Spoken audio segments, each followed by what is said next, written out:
Good afternoon. If you'll all take your seats, we'll start in about 1 minute.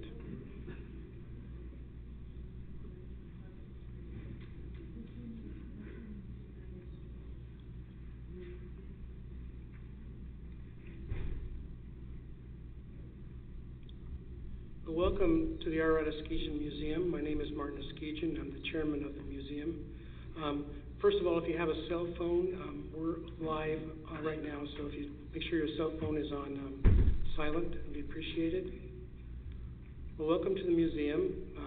We're glad you're here. We have a great program that's been put together and a bunch of things going on. Maggie has put together an incredible symposium that's coming in later on in March on the 16th and 17th. The flyers are outside. You're all welcome to be there, and we'd love to have you attend. Also, there's one by Dr. Claude Mafinian, and that'll be Sunday, April 7th, from the Ararat to the Carpathians. And that flyer is also out there today.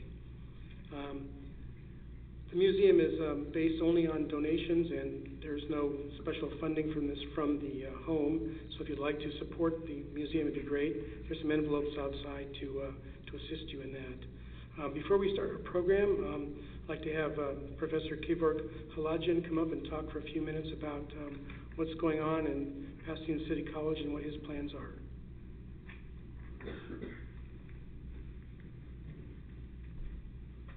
Thank you so much. My name is Kevork Halajian. I teach in Pasadena City College, Western Armenian. And this summer we decided to take study abroad program to the Holy Land, to Jerusalem, to teach Armenian. So therefore, it's open to the public. It's through Marshal College. And I would like you guys to spread the word and making sure all the Armenians and non-Armenians and anybody who would like to learn Armenian language, they can get involved in this program. And thank you, Maggie, for the additional flyers you have out there.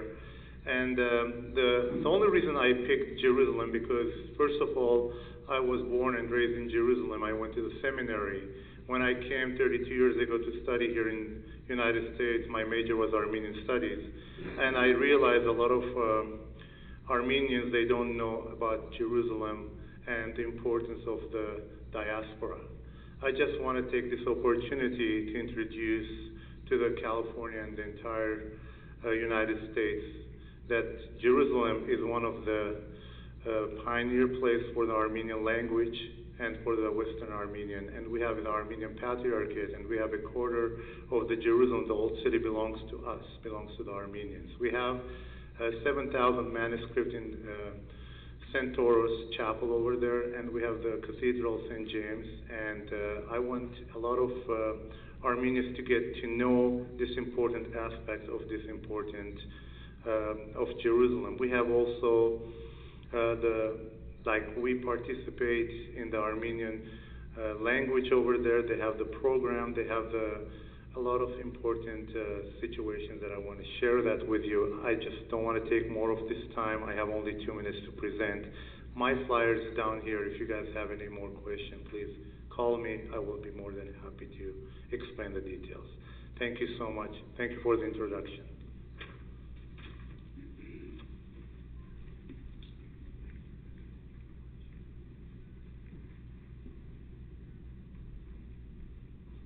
Are any of his students here today? Okay, today we're very fortunate to have a speaker that has come many times on many subjects to the museum. Is Mr. Missak Kelechian, and he's an electrical engineer with experience working for key U.S. Department of Defense logistics operations.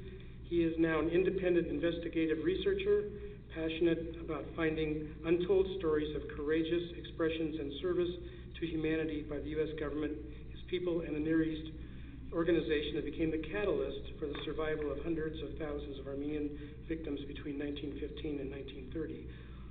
Just a quick summary of the presentation today. He's going to talk about, as you can see, Mr. Armin Wegner and his motivations to pursue the Armenian cause from 1915 until his death in 1978. He will address a number of questions, including why did he take the risk of his own life by taking forbidden photos of Armenians? Besides the 24 known Armenian genocide photographs, were there more photographs? Do any of Wegner's books ostensibly burned by the Nazis survive? He will also present for the first time newly uncovered correspondences between Wegner and a German lady who was living in Lebanon and married to an Armenian man. Mr. Kelechian.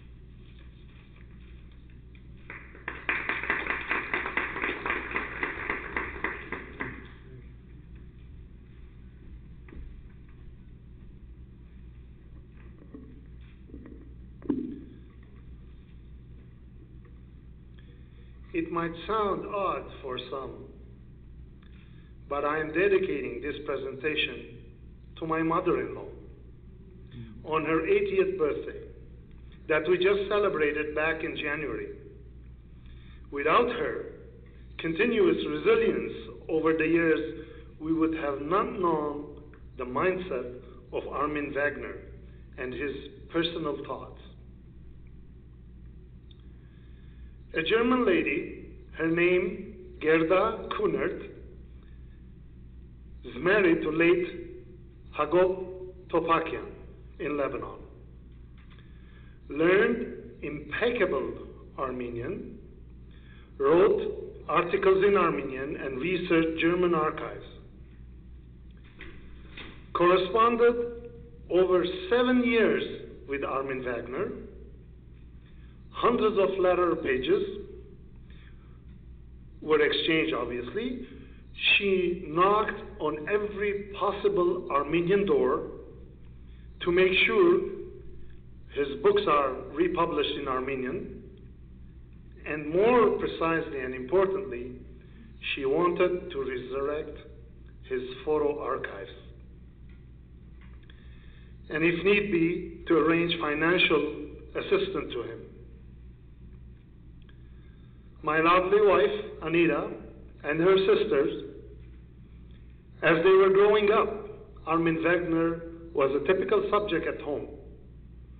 Every day when letters came in back and forward, they shared what's going on and all kinds of other information that are not listed in known books.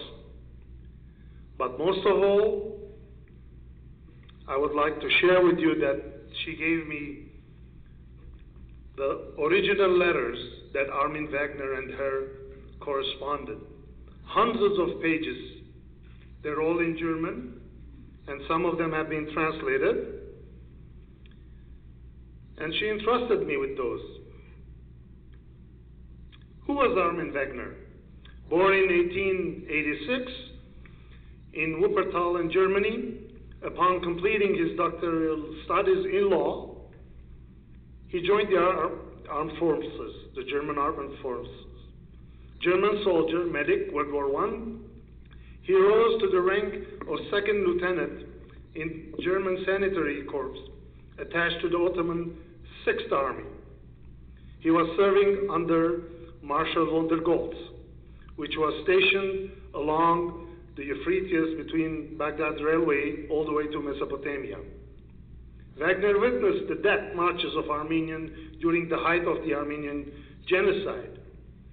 Disobeying orders, he gathered information on the massacres, collected documents, annotations, notes, and especially letters by the refugees, and he shared them all the way to in Constantinople with Ambassador Morgenthau and his friend in Germany. He got caught. Obviously, in those days, the cameras were not small. They were huge with tripods and, so he got caught. The Turks betrayed him, and the Ottoman command, at the Ottoman command's request, Wegner was arrested and sent to serve in the cholera wards, where he fell seriously ill. Wegner was eventually recalled to Germany. While some of his photographs were confiscated, he did actually smuggle many, many photos under his belt. Over the years, he was a medic, a writer, a poet, a photographer, soldier, eyewitness to the Armenian genocide, but he had a doctorate in law, so he was a lawyer witness. He wasn't just a simple witness. He was a pacifist, human rights activist, farmer, and then at last he became the righteous among nations.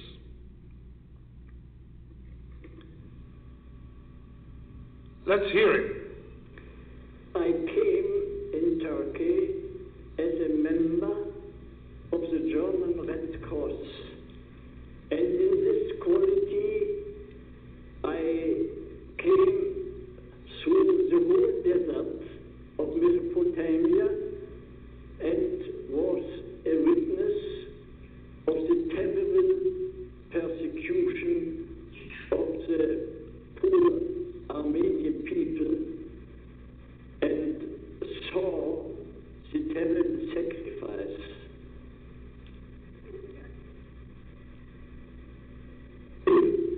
A witness is a very difficult task.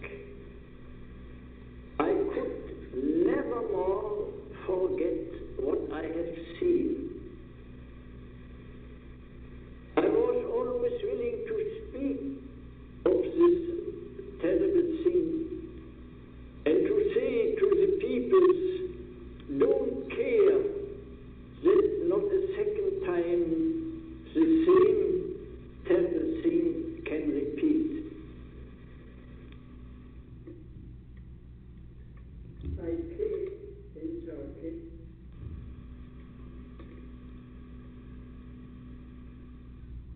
There were about 11 million German soldiers during World War I. Why did this one soldier had a different attitude? Because three intellectuals had a strong effect on Armin Wegner. The first one was Angelus Silesius, who was a German Catholic priest. And the motto that captured him was, "The rain does not fall for itself. The sun does not shine for itself. You too are created for others and not for yourself." This was the reason when Armin Wegner joined the medical Red Cross, the German Red Cross medic, and joined the army. The other one, the famous German philosopher Friedrich Nietzsche, and the motto that he captured from Nietzsche was, "How much truth can a spirit bear? How much truth can a spirit dare?" But most of all, one of the most mottos that he used over the years was from the American poet Walter Whitman. "Resist much and obey little. Because once fully enslaved, no nation, state, city of this earth ever afterward resume its liberty."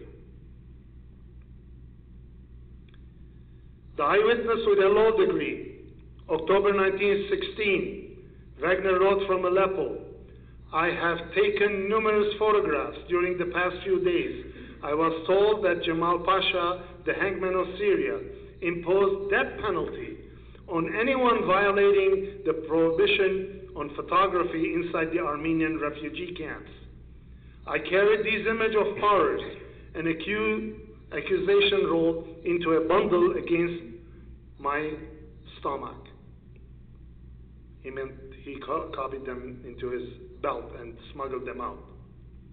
"I have no doubt that I was committing high treason, but I am conscious that perhaps I have been able to assist these poor people even a little." You see why resist much and obey little meant very much to him. He was serving under Field Marshal Walter Goltz's team. Actually, after a few months, the Marshal died in his hands. He passed away in Wegner's hands. You see how the Germans are organized. Look at the type of clothing that they're wearing. The Red Cross, fully dressed up, and the nuns helping out what is needed on the field. But one would ask, what has really triggered something in Wegner, the connection with the Armenian, where does that come from? Why did the rest of the German troops who were involved in World War I didn't have the same reaction that Armin Wegner did? At 9 years old, Armin Wegner had an experience that undoubtedly influenced his later life and his decisions. His interest was aroused by the bold, big letters of an open newspaper that his father was reading during the Armenian massacres in 1895. He was horrified to read in a German newspaper about a Kurdish butcher who, as a mockery, had hung the corpse of Armenians for sale in his butcher shop. A picture of horror for a little boy, obviously. A picture that pursued him all his life. He began to wonder about this unfamiliar race. Who were those people called Armenian? A name so close to his first name, Armin. Wegner's search for nonviolence was initiated because of his mother. She had familiarized him with the ideas against war and pacifism since his childhood. Marie Wegner was an important representative of the early women's and peace movement. His name is Armin T.Wegner. The T was very important to him, the middle name. T corresponded to Theophile, named after his grandmother, Theophilia. Later in life, he related the letter T to the word Tantalus from the Greek mythology because of the agonies in his life. Tantalus was a Greek mythological figure, most famous for his eternal punishment in Tartarus or Dardaros. He was made to stand in a pool of water beneath a fruit tree where the branches were low, but the fruit eluding his grasp, and every time the water always receded before he could reach the fruits. Today, there are 3 collections that we know of Armin Wegner's photo collection. One is in the Armenian National Institute in Washington, D.C. They were donated by his daughter, Sibyl, Wegner's daughter, I mean. The other one is in the Deutsche Literaturarchive in Marbach, Germany. The third one is in the United States Holocaust Memorial Museum. But as my all researchers were based on one photo to discover places like Antura, the White House carpet in Ghazir, for me was if I could make discoveries with one photos, what about Wegner's photos? Were there any more than the ones that we already know, actually 26 to 28 photos that are known?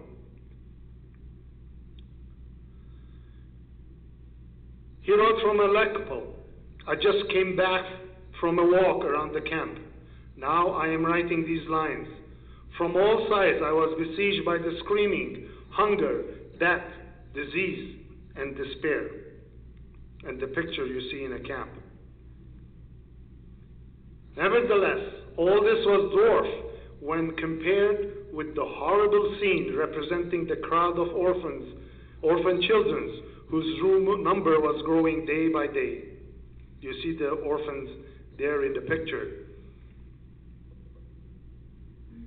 I rushed out of the camp, and although walking on a flat ground, I felt dizzy, and it seemed like the earth tore in 2 parts, and an abyss opened under my feet. March 1916, he wrote to his mother, "Can I still live? Do I still have the right to breathe? To make plans for the future which seems so insubstantial, when all about me lies in an abyss filled with the eyes of the dead." In the same letter to his mom, I have taken numerous photographs on penalty of death. I do not doubt for a moment that I am committing treasonable act, and yet I am inspired by the knowledge that I have helped these poor people in some small way. Obviously, these iconic pictures are known all over the world because of the risk that he took. When we entered the empty inn, we found the desiccated corpse of a 12-year-old boy inside the open door at the side wall. Most likely, he had died of starvation. October 1916, Wegner described his conversation with Reverend Dajat Aslanyan. In a single day, he buried 300 Armenians who had died from spotted fever.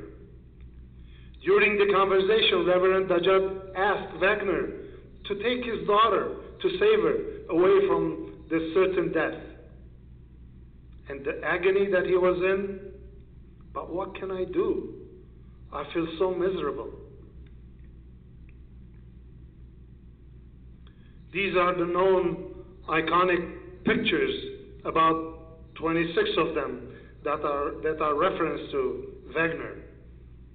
As you can see, mothers with babies on the back, whatever they have, walking for miles and miles, or children who are dying on the streets, and here people carrying on their normal lives.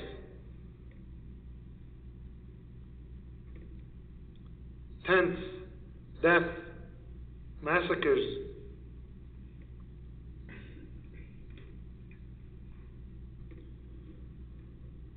Looking to find something to eat, grass.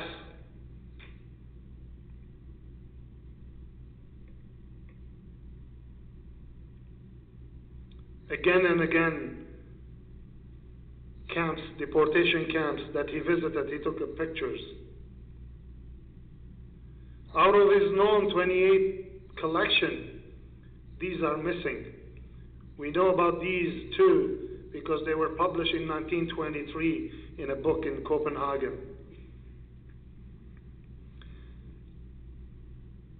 How much truth can a spirit bear? How much truth can a spirit dare? A courageous request presented by Wegner to the Ministry of Affairs in Germany. He said, Germany may be released from its accomplice only in case of a sincere and unconditional support for the rights and freedom of Armenia. In 1919, the legal advisor for the Secret Service of Germany, Dr. Otto Goppert, who was in the meantime one of the leaders of the German-Turkish Union, furiously summoned Wegner to his office and strictly ordered him, do not intervene in the Armenian matters, not even at the personal level. During 1917 and 1920, after the war, Wegner was in active relationship with Armenian intellectuals such as Garabet Melik Ohanyan, Hagop Zoryan, Avedik Isahagyan, Libarit Nazarian, and others. Professor scholar Melik Ohanjanian had come to Germany for obtaining higher education then. Hagop Zoryan was executed in 1937 during Stalinist time, repression. Avedik Isahagyan, we all know, he became a famous poet. Libarit Nazarian was an active member of the Tashnak Party. So these four Armenian gentlemen who spoke with Wegner between 1917 and 1920, for sure, Wegner talked to them about his photo collection. For sure, he told them about the experiences at the camp and the misery that he has seen. This is the one on the left is a typed copy of Wegner himself. He typed in English and he sent it to my mother-in-law in Lebanon. This is the letter which he wrote to the U.S. President Wilson. A testament in the desert, a German eyewitness from the Armenian massacres. We don't have space to read all of them, but just a section. The Armenian people were victim of this war. The voice of the conscience and humanity will never be silenced in me, and therefore I address these words to you. This document is a request. So he was kind of ordering President Wilson, because it was part of the 1919, in France and Europe, there for the peace agreement after World War I was lost and the Ottoman Empire lost. I speak in the name of those whose despairing cries I have to hear without being able to still them, whose cruel deaths I could only helplessly mourn, whose bones bestrew the deserts of the Euphrates, and whose limbs once more became alive in my heart and admonished me to speak. He never stopped speaking about the Armenians. Even during Solomon Tehredian's trial in June 1921, he was one of the witnesses. He actually wrote a book, The Trial of Talat Pasha, where the doctor-in-law Armin Wegner, again a witness with a doctor-in-law, who condemned the Young Turks, and he emphasized in the preface, as a rule, the false necessity of military measures is just an excuse, and the resettlement in the desert, just a worthless prey to veil the bloodiest crime of the present century, the purpose of which is nothing but an assiduous and complete annihilation of a superior race. He didn't stop there. He used writing as a resistance. Wegner is an open letter to Hitler in 1933. And the picture that you see is the receipt of the office. The German paper would publish. No, there was no German paper who would publish his letter. He is the only German intellectual who wrote the letter to Hitler, complaining about what he's doing was wrong to the Jews. I appeal to you to put a stop to all this. I have both the right and the duty. Appeal to you, for my heart is seething with indignation, and I was not endowed with a gift of speech merely to make myself an accomplice by remaining silent. The receipt that you see was acknowledged by the head of the Chancellery, Martin Broman, with the remark that the Führer is going to soon be reading that letter. And instead of an answer, Wegner was arrested. A few days later, Gestapo thugs in Berlin, he would suffer incarceration in 7 Nazi concentration camps and prison before he could make his escape to Italy. He could never again bear to live in Germany, and remained in exile for the rest of his long life.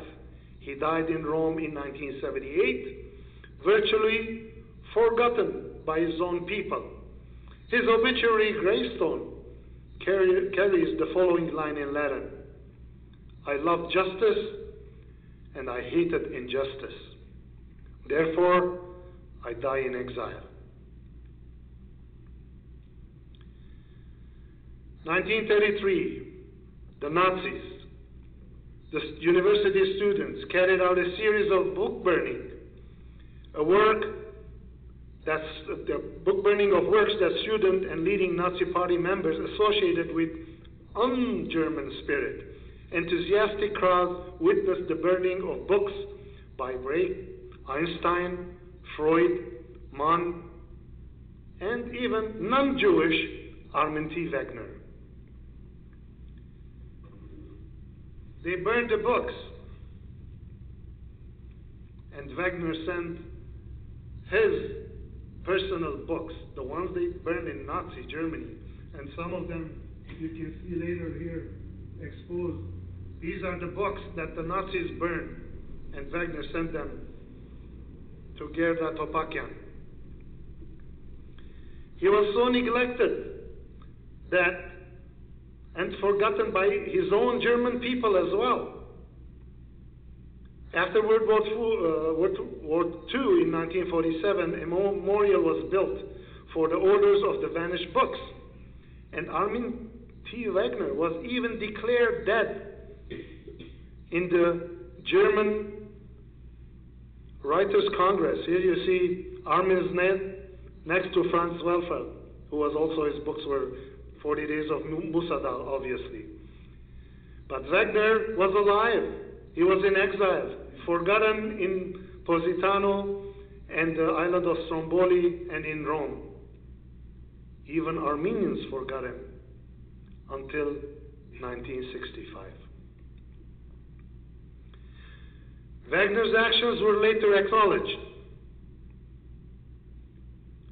He was awarded highest order of merit by the Federal German government in 1956.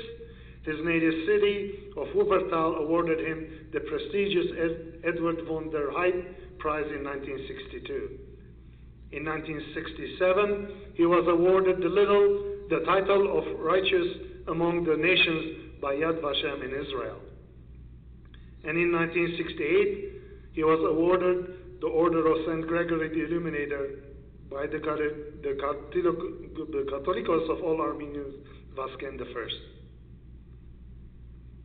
Here, the Righteous Among Nations award ceremony in 1967, as he was the only writer in Nazi Germany ever to publicly protest against the persecution of the Jews. Armin Wegner ceremony in the Hall of Remembrance in Yad Vashem.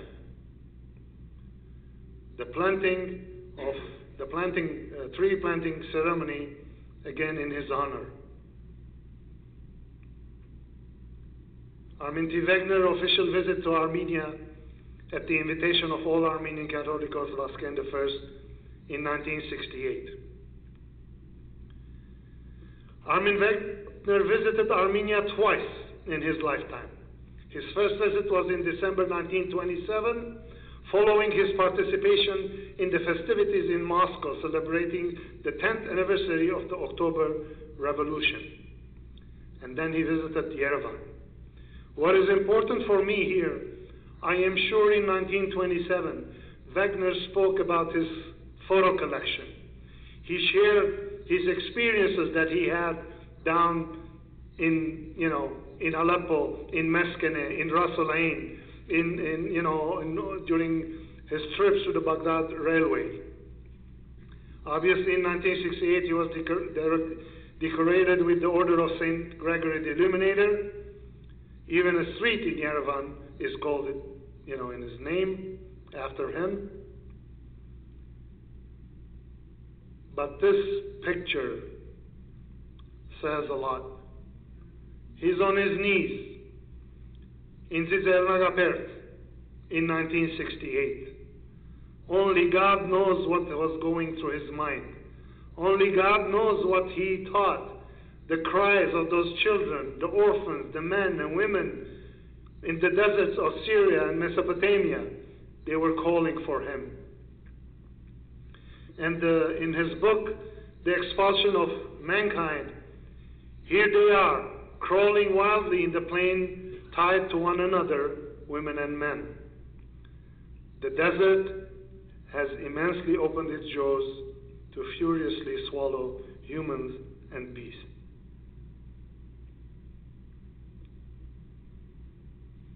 How it all started back in 1964. The letter that you see on the left, Catholicos of all Armenians Vasken Arachin, letter number 1078, 9 December 1964.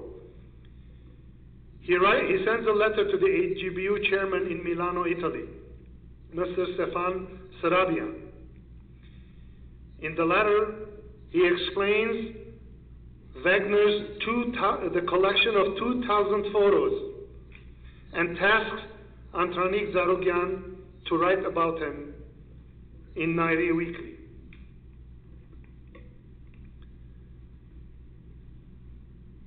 Antranik Zarugyan was an influential diasporan Armenian writer, poet, educator, journalist, born in Gurun, Savaz, Ottoman Empire. Among his most prominent works, People Without Childhood, Mangutyun Chunetsov Martik, in 1955. In March of 1965, Antranik Zarugyan and Stefan Sarabian visit Armin T.Wegner in Rome. As soon as Wegner sees Stefan Sarabian in 1965, where have the Armenians been for the last 50 years? Wegner expresses his dissatisfaction of Armenians, how they have neglected and forgotten him. He was correct, says Sarabian. Wegner explained his dismal financial situation where he could not even travel to go back to his remote village in Germany, where he has hidden his 2000 Armenian genocide-related photos. Mr. Sarabian was shocked. He emptied the contents of his wallet right away to give them Armin Wegner.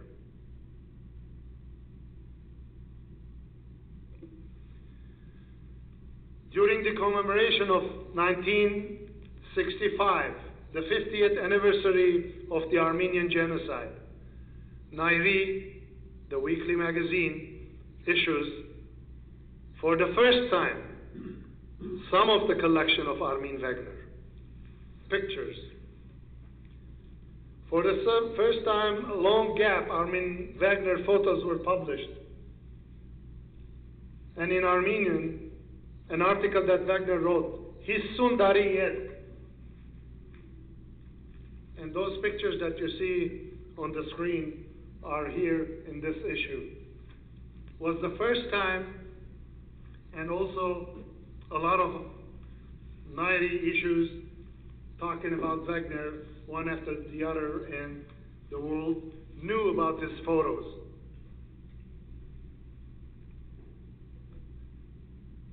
The picture on the left, when he was 1916, and here when they found him, he was 80 years old already.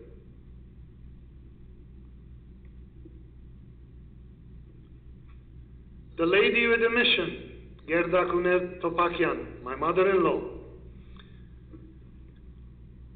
when Nairi published Armin Wegner's address, she was the first one to write to him. As soon as she reads the story in Nairi, where Wegner's address was published, she starts correspondence with him. At the age of 80, Armin Wegner's situation, and she's describing some of the letters. At the age of 80, Armin Wegner's situation was poor, hungry, and concerned about his unfinished works. And he said, Wegner, day and night I am worried to the extent that I am not able to sleep because I have not finished my Armenian-related works. He wrote to Gerda in one of his letters. He always wanted to sell his 2000 photo collection. I mean, all my research since 2005 was depending on one single low-resolution photos, and I have unearthed such wonderful material. And here, Armin Wegner with the camera, with 2,000 pictures. It is mind-boggling. It really bothers me to speak from here, not knowing what happened to those 2,000 pictures. And I asked my mom, my mother-in-law, how much he was looking for, those 2,000 pictures. She said about $17,000. Maybe a car's price, or two cars then. As I said, at that time when, they met him, he didn't have money to go back to his village, where he hid his photos, first from the Turks, and then from the Nazis. As I showed earlier, some samples of the letters signed and typed by Wegner to Mrs. Gerda, other ones. Gerda was relentless. For 18 years, she never stopped. She wanted to republish his books in Armenian or in readable English, because most of them are in German. And she wanted to buy those photos and to provide some kind of financial aid to Armin Wegner at his old age so he can live in peace. Here she is. She's talking to Alek Manukyan here. Next to him is Reverend Kevork Garbisyan of the Antillas Brotherhood. Here, ADL Parunak Tolmasyan, Ramgavar. Here, talking to Vahe Vahyan, known poet. Here, she's talking to Alek Manukyan's wife. All she was asking to reprint the books, give him some monthly payment so he can live the end of his life in peace. She never stopped. She talked to Horen First Paroyan, Catholicos of Holy See of Cilicia. She spoke to Kelechian II Sarkisian, Catholicos of Holy See of Cilicia as well in Antillas, who later became also Catholicos of all Armenian in Armenia. She wrote articles in Armenian. A German lady wrote Armenian articles in the Husk official magazine of Catholicosate of Cis in Antillas. She spoke in the ACUSA, the Armenian Church University Student Association, to stand up and ask and follow. In one of the articles, her last article in 1984, in the magazine, the official monthly magazine Husk in Antillas, the title, "Who was Armin Wegner and what kind of value his work offered to the Armenians?" And she writes, "I have been trying to understand Armin Wegner for about 18 years, but I haven't succeeded, although I have been in correspondence with him for a long time. In the process to arrange financial assistance for Wegner, she applied many venues, many political parties, many congregations, and some of the results she wrote in that article: Alek Manukyan, no; Mavian Gulbenkian Foundation, no; AGBU, no; and many other venues. Those are not the only ones." At this point, Gerda, frustrated, she bursts with anger and says, "Where have the Armenians been all this time? Where has Vasken Vehapar been? Why did the Armenians wait so long to reach Armin Wegner? How could they let such a valuable photo collection be neglected?"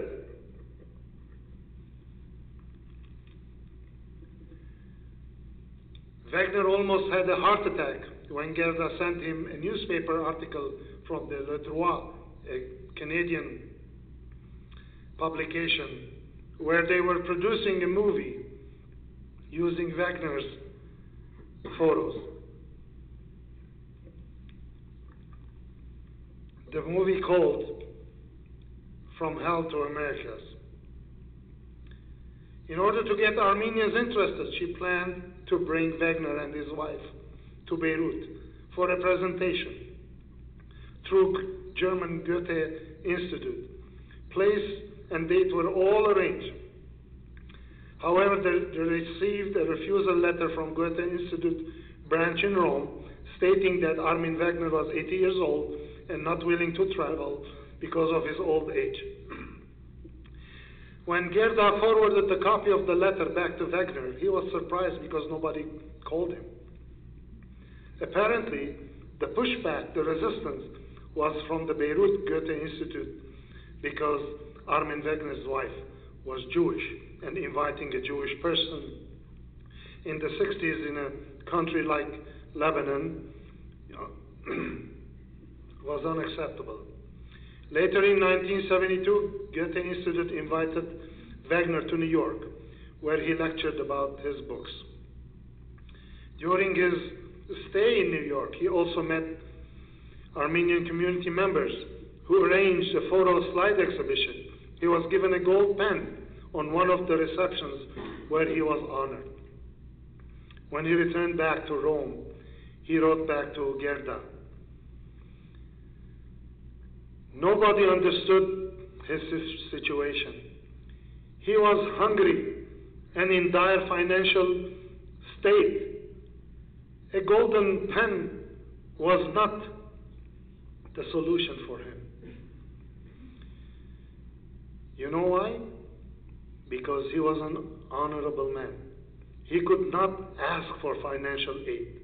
That is why Gerda was interfering and telling everybody. And he wrote to Gerda, "When I willingly helped the Armenians in the camps in 1916, I never thought one day I would ask for financial help from them in return." These were Wegner's words. Look at the names here. People from Vahe Setyan ARF, Kersam Aharonyan Ramgavar, Hunchagyan, some of the individuals that Gerda informed personally about Wegner. Echmiadzin Vehapar, Catholicos of Sis Antilias, Tashnak, Ramgavar, Hunchak, Armenian communists, members of Apostolic, Evangelical, Catholic, AGBU, Gulbenkian, academics, journalists, writers. She never stopped telling what they should do. Well, all I can say is that this was the failure of Armenian leadership. It is not a good thing to speak about people who are not around. But it has to be done that someday maybe new generations will learn. After Wegner's death, Gerda didn't even stop. She followed up because her concerns were those photos. She wanted to know what happened to them. She wrote to Armin Wegner's second wife. This letter is Irene, asking for the original collection. She said they are in Germany in Marbach Museum. Copies were given to Michael Hagopian. In this card, it's written, the box on the left, and then Michael Hagopian of Thousand Oaks and AGBU New York. So she was rest assured that the copies existed and didn't disappear. April 1996, Pietro Kuchukyan and Wegner's son, Misha, took the ashes of Armin Wegner to Yerevan, the first righteous person and witness for the Armenians whose ashes have been laid in the wall of remembrance on Zizernagaber, the hill of the swallows. Armin Wegner was married twice. First time in 1928. He named his daughter Sibyl Anush Wegner in remembrance of those orphan and children dead. And then he was married to Irene Kowalska. She's a sculptor, and he named his son Misha, middle name Vartan Wegner, born in 1941. Here we have members of the Armenian T.Wegner Society of USA, located in Glendale, who commissioned the production of this statue that you see, of this great German humanist, to be presented on behalf of all Armenians in Wuppertal, Wegner's birthplace, on the occasion of the poet's 120th, which was done in 2006. Here we see Alice Kelechian working with Misha Wegner, Wegner's son, on the sculpture details. Again, the Armin Wegner Society, which are represented by Dr. Zaven Khachatourian over here and his assistant. In April 2008, they gave Armin Wegner's daughter, Anush Stevens, a unique present for her 85th birthday. As a birthday present, her recovered and meticulously restored Sibyl's birth certificate, origin German, where you see her middle name is Anush. Here a picture, Misha, his son, and Sibyl, basically Anush and Vartan. And again, Wegner wrote to Gerda in Lebanon, I have named my daughter Anush and my son Vartan in memory of thousands of children who had barely opened their eyes only to close them for eternity during the war in the deserts of Mesopotamia. Wegner never stopped talking about Armenians. Berlin in 2016, when the German parliament voted to recognize the 1915 killings of Armenians as genocide, Misha Vartan Wegner said, Armin Wegner cried out in his sleep until his last day, dreaming over and over again about the tragedies he witnessed and those he endured. The images of the Armenian massacres were imprinted in his mind, just as they were in the photographs with which he immortalized the first genocide of the 20th century. Armin Wegner cried out as a German exile who had sought to warn his people not to repeat similar horrors. For this, he was the first interned in a concentration camp, then later exiled and stripped of his dignity. Armin Wegner lost his dignity because he was not recognized from his people, from the Armenians, a source of suffering he never overcame. Remember the Greek mythology, the apple, the tree? He almost was every time want to catch that fruit, and it never happened. But now, because of Berlin in 2006, officially Germany recognized the Armenian genocide, but now his cry has finally found peace. After Germany not only recognized the Armenian genocide, but also admitted its own responsibility, an incredible mea culpa. Misha Wegner, Armin's son, attests. Through his eyes, he retraced the story of a man who witnessed 2 genocides and sought to make known the truth, as his work was censored and his books burned as heretical novels in Nazi Germany. But here they are, here, and they have been replicated and copied digitally on the internet. Look at this shoe.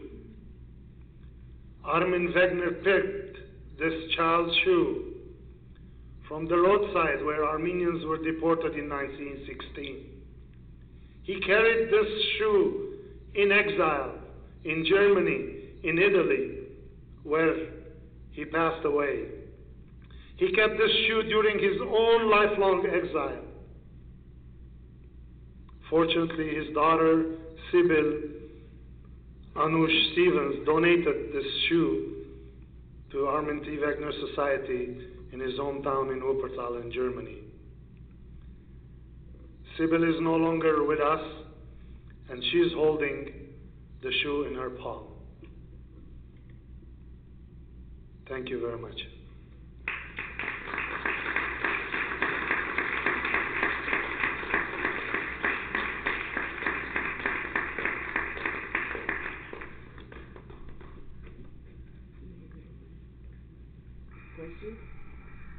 Questions?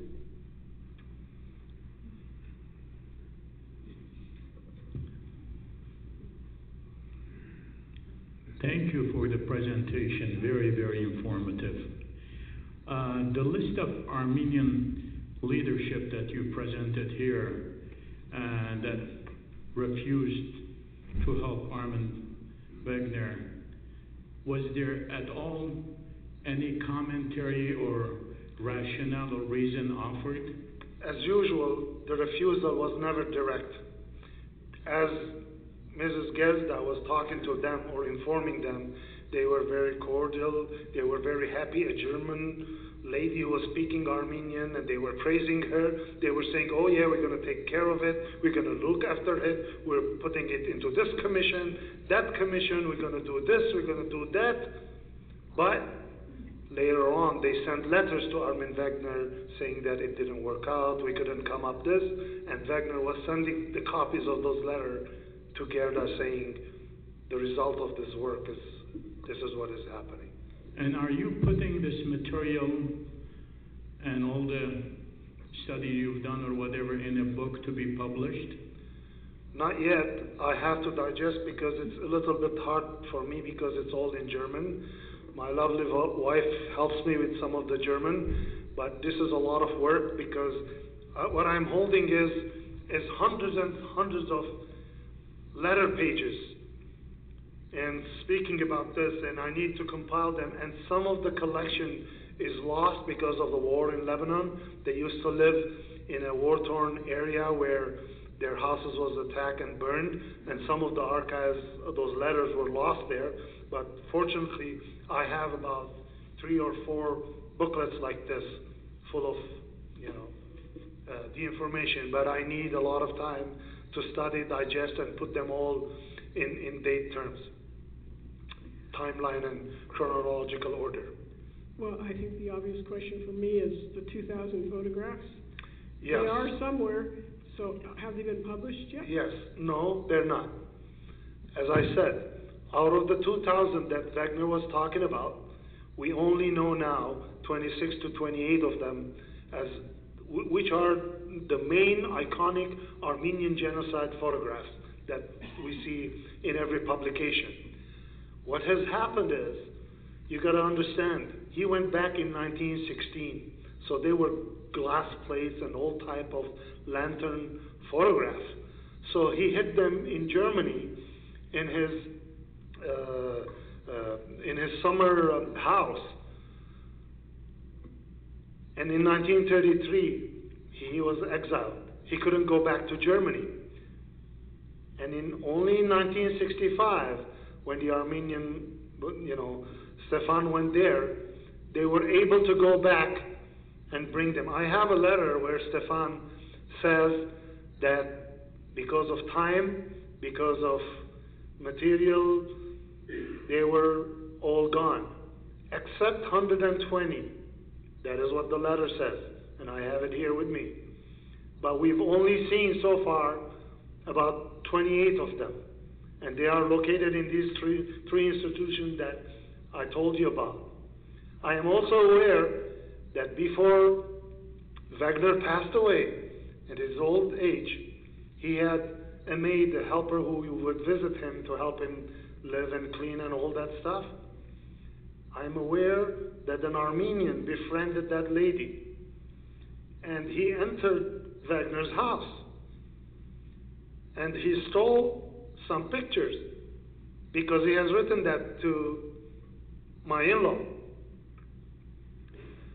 For the last 1.5 years, I know that person. I don't know personally, but through I know. And I know he has them in a vault. But I'm not sure what he has. Is it the replica of these 28 that are common? But sometimes, people are too egoistic.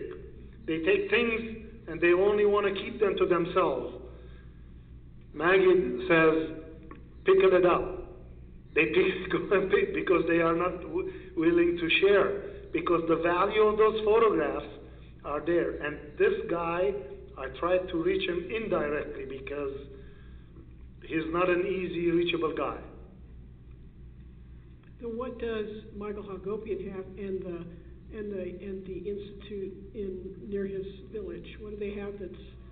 I am sure it should be from that collection, and she can help us. She worked with Michael Hagopian, and she can help us. I don't know, but this letter, as I was putting the slide yesterday, Anita helped me out that there was Michael Hagopian names, 1,000 odd, and all that. And I need to look. Okay, so it's totally unresolved at this point in time. Yeah, it's a continuous effort. First of all, I want to thank you for your hard work, and I want to take this opportunity personally to invite you to Pasadena City College to present this. I would personally like to thank you also for your hard work. And one person during presentation asked the question, probably you missed it. He said, what happened to all this Armenian institution and foundation, such as the names that you have? Right. Why do you think, in your opinion, they didn't want to help or assist Armin Wegner? First of all, it was a shock for them starting 1965, and then followed up. We don't move fast. You need visionary people to understand. You give something like this to Carla Garabedian, she will never sleep to go after it. But unfortunately, at that time, these people, there was no internet, there was no phones, and it was expensive or not interested. Oh yeah, it's another picture. Kideng, Turkere mezi chartetsin. Yeah, it's a sad thing. But he was a lawyer witness. He was not just any witness. He photographed, he captured that second that it was forbidden. He was punished, he was beaten, he served in cholera wards to make him die. Yes. German government recognized and acknowledged the accomplishments of Armin Wegner. Yeah, I'm not hearing you well. Yeah, okay. If German government acknowledged and recognized his accomplishments, yes, why did he stay in Rome after 1956, which was the recognition date year, and until end of his life, 1978, he stayed in Rome. He didn't move back to Germany and lived there maybe more peacefully. You have to understand the psyche and the mental thought. This is a fighter, man. This against law, treachery. He went in and photographed. He went there. He warned the U.S. President Wilson. He warned Hitler what he was doing, and he says, like you heard him, and he has written that if this has not stopped, it's going to be repeated again. For him, it was a terrible thing to relive back in Germany, where millions of Jews were killed, and the mindset, when World War I stopped, it wasn't an overnight day that the Nazis turned and became like democratic German republic as now. It took decades to people to come back, and for him, he's a poet. He's isolated in his world, in his books. I mean, somebody who's at the age of 1980 or 85, not sleeping because he didn't finish the works of Armenian that he intended to write and do. So he lived in because he was afraid what was going to happen to him. So it was an emotional issue. Yes. You have to understand, if you are a witness to such a horrible, genocide, and then the Nazis, and it's not. We're not living like today. There were no movies. There were no TVs. He relived that, as his son saying, he was reliving those millions and millions of time in his dreams. It was something that he talked over and over again in his whole life.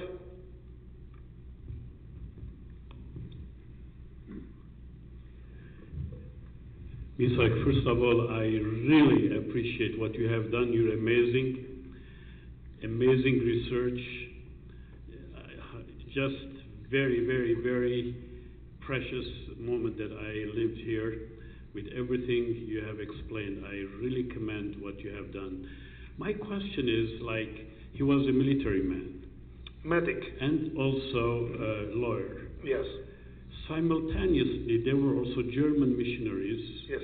during the genocide. They also confiscated some pictures. Right. And then they have taken it to Germany. Mm-hmm. So was there any relationship between a military person and then missionaries who were doing the same thing discreetly, secretly?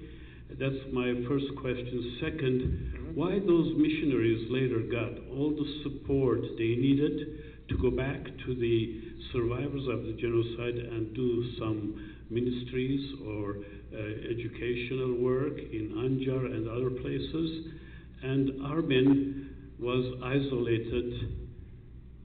What do you think was the main reason that both were involved in the same mission, and yet one has been neglected, which hurts me so deeply to see Wegner die in loneliness and isolation while committing his life to the Armenian community at large? Yes, some of the missionaries that you're talking about, you see them here as nuns, and they have captured some pictures, but you got to understand that it was strictly against the law to use, because the psyche, like today, we're talking about 1915. What does the United States do today with Turkey? With all the proofs, with everything, because they are an ally, because they're a military ally. We have financial, deals with them and all that. These human rights and reality is disrespected or forgotten for the sake of military or businesses and all that stuff. And those missionaries that as you said, they came to Anjar, they came to Lebanon, they followed up, they opened schools and all that. They continued their missionary work. But those pictures, they didn't share because they were afraid of the repercussions. He was summoned by the German secret police.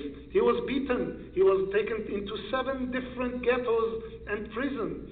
He almost lost his life being beaten. Not everybody is courageous like that, knowing that he's doing treason and going. So he had a different mindset, different than the missionaries who wanted to give God's message and so forth, and help the generation of orphans that needed more help to survive.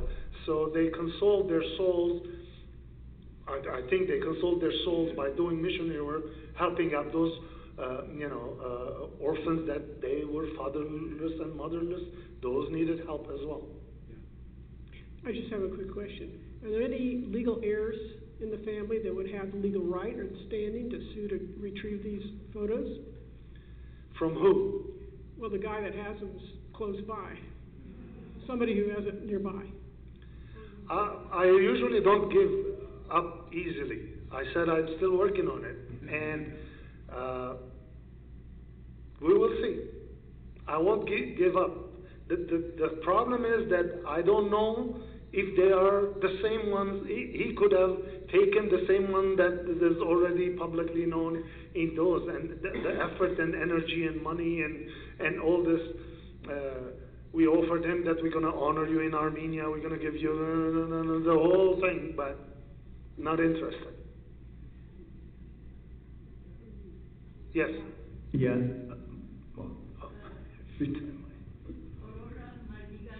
Yes. Ravished Armenia, Yes. The Silent Field, Yeah. 1917, 1920. Near East Relief, raising $117 million. Right. Why Wegner was ignored? Location first. They didn't know him. See, my concern was Avedik Isaryan and Ohanjanyan, who met him in Germany. I am sure they heard him about those pictures. Then in 1927, yes, under Russian communism and all that, Vasken Vehapar must have heard them from Avedik Isaryan or Ohanjanyan or alike, because they were in an iron curtain. I wish he spoke out and asked way before 1964.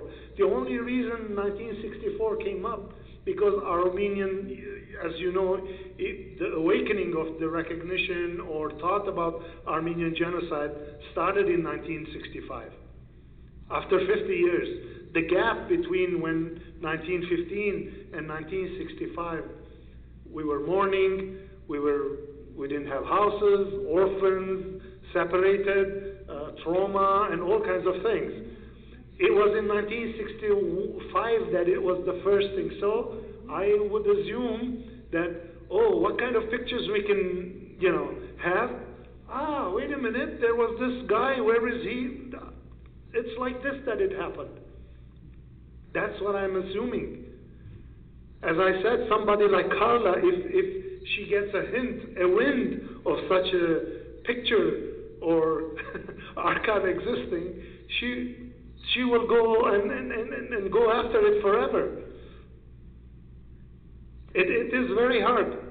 He delivered letters to Neris Lerif because as a German medic, he was able to walk into the camps, get letters, give them. He even went back to Constantinople and gave those letters to Ambassador Morgenthau as well.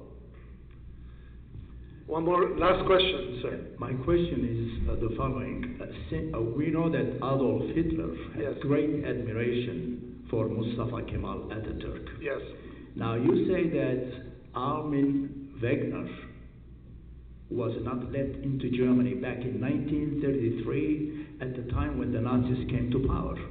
Now, considering the fact that Adolf Hitler knew exactly what had happened to the Armenians through his close associate, von Scheubner-Richter, who was the consul in Erzurum.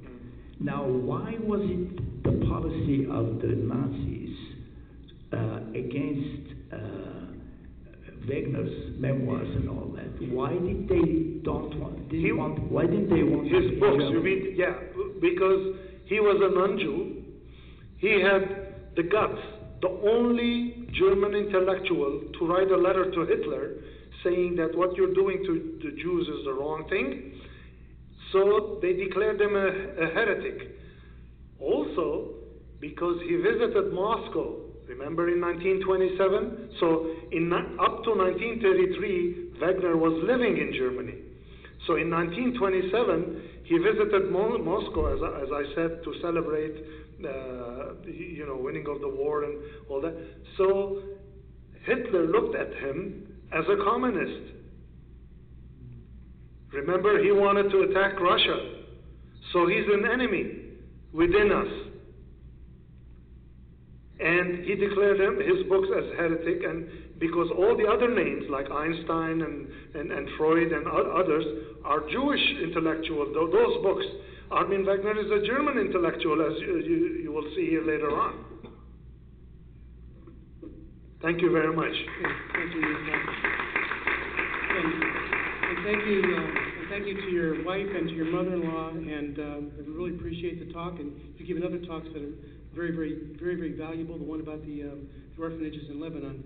Two things before you go downstairs. A reception magazine is prepared. If you haven't been here before, there are bones taken from the path of the genocide as they marched through the desert to Deir Zor. Those bones are over there. Secondly, if you saw the picture that he showed of the mother carrying the baby, that inspired my father, Luther Skejian, to create the sculpture which is downstairs with the mother holding the baby. And the mother is larger than life. And the reason my dad did that was to show that the Armenians would survive. So thank you all for coming. There's a reception downstairs.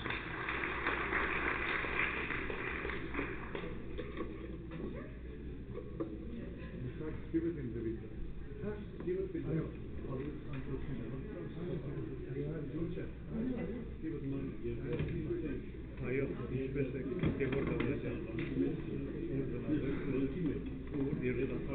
Hayır. Hayır.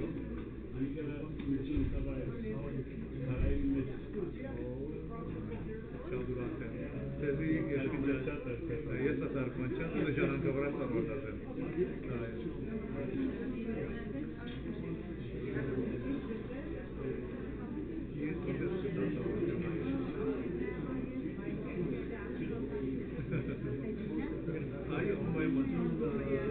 Abel Santos Zamborin Raviler Mercenargi.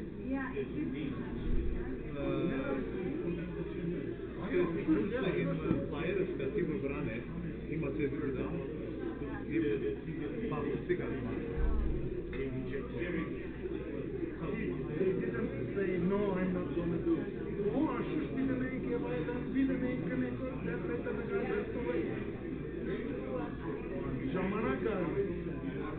Hazarlar bastırıyor. By the time they were, I have correspondence with Ali Mamjan and him and keeping to each other or something and gave it but nothing was İren lavkınamen nayim asbeçi haskınan var. Who is it? Çi haskıtan var. Çi haskıtan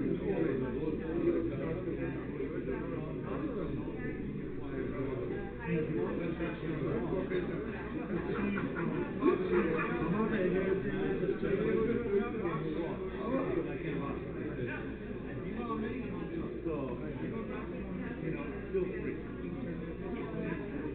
No, I know, but I'm just saying, I'm open to everyone.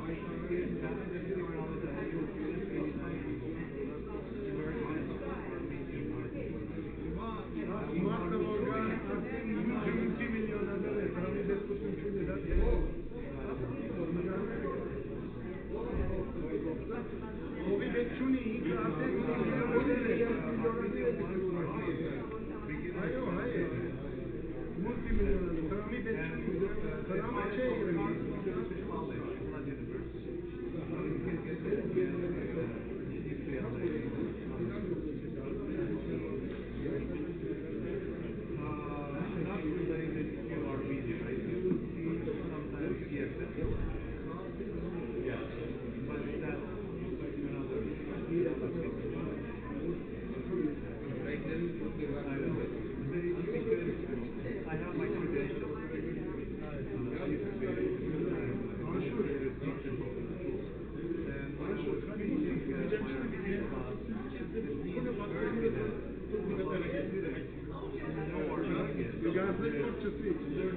Nasıl desakleziyor Agaçanko aran örtavetinin Armin Wegner'in namagnerin bir kulaklıkı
Well,